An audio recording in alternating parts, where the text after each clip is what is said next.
Are you looking for some great tips on how to keep the noise level in your classroom down? Then stay tuned. Hi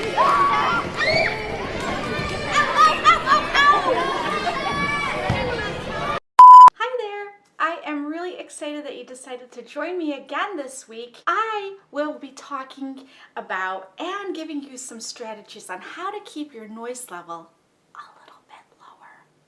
We know that kids can get out of control sometimes, especially when we're doing a fun activity, and I want to help you with that. So let's get started. The first thing is your students need to understand what is an acceptable level for an activity. So before introducing an activity, you should also explain what noise is acceptable. So I have this free printable for you, and it is going to go through each of the noise levels in your classroom. When kids are working silently, when they should be doing independent work, reading, writing, taking tests, anything that requires that complete silence, your level is 0.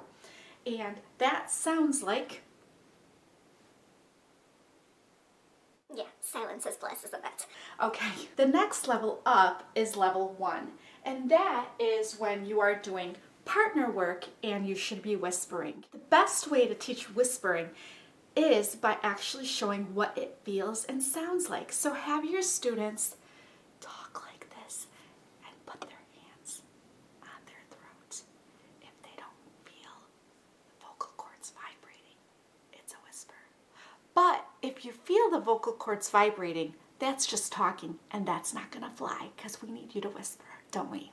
Okay, moving on. Level 2 is our indoor voice, and to model that, I'm doing it right now. So you're just gonna say, this is your indoor voice, and this is when you're working with small groups or when we're having a classroom discussion. And the last and final voice that we hardly ever use in the classroom, unless you're screaming, fire, right, is our outdoor voice, and we use that at the playground. The next thing you talk about is the appropriate voice level in certain places. So for example, if you're in the library, you're going to probably want to use the whisper voice, right? That's how we check our whisper. But if you're at gym, you're probably talking with your indoor voice. And when you're outside at the playground, that's when you can let it all out, right? You know, that is where we do our cheers and all of our fun stuff is out on the playground. So you don't want to be using your outdoor voice when we're inside, okay?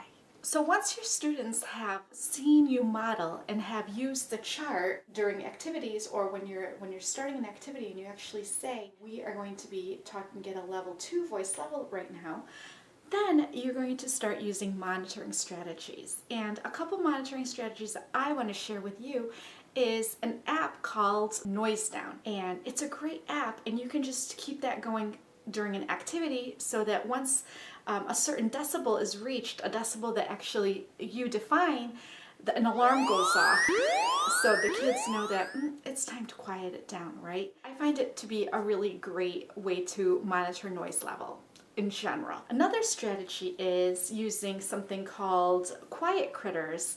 And quiet critters are these little puff balls. You can use puff balls, you can use cotton balls that you decorate, or warm fuzzies, I think they're called, pom-poms. You know, you can get them at the dollar store, put on some googly eyes, and there you go, a quiet critter. And quiet critters only come out when the student is quiet and doing their work independently. So it's perfect to use when you want a level 0 or a level 1, because quiet critters do not like noise. So in order for a happy quiet critter, we need to keep it down. I really like quiet critters. I think they're really cute and kids love them. They even give them names. It's adorable. The next strategy that I have for you is perfect when you want a quiet environment. I like to call it the silent spray. And before starting the activity or the test or anything where you need quiet, independent reading, you're just going to spritz it around your classroom. And the kids know it's time to use level 0. Okay, another strategy that I want to share with you is actually getting the kids' attention. Different strategies you can use to capture your students' attention is called callback. And I like to use the one called macaroni and cheese. So when I say macaroni and, the students say cheese. Another one that you can use to get your students' attention is 1, 2, 3, eyes on me. 1, 2, eyes on you. And by that time, you will be having all of your students looking at you, and you can tell them the directions to the next activity. And when all hell breaks loose, my favorite strategy is... No, I'm just kidding. I'm just kidding. When all hell breaks loose and you need to get your attention fast, the teacher bell. Every teacher needs a teacher bell. Perfect. Okay, well, I hope you found some of these strategies useful and something that you can implement into your classroom tomorrow. Or I hope that you were at least entertained, so hit the like button down below. I hope you have a nice, quiet school week, and always remember to teach, encourage, inspire.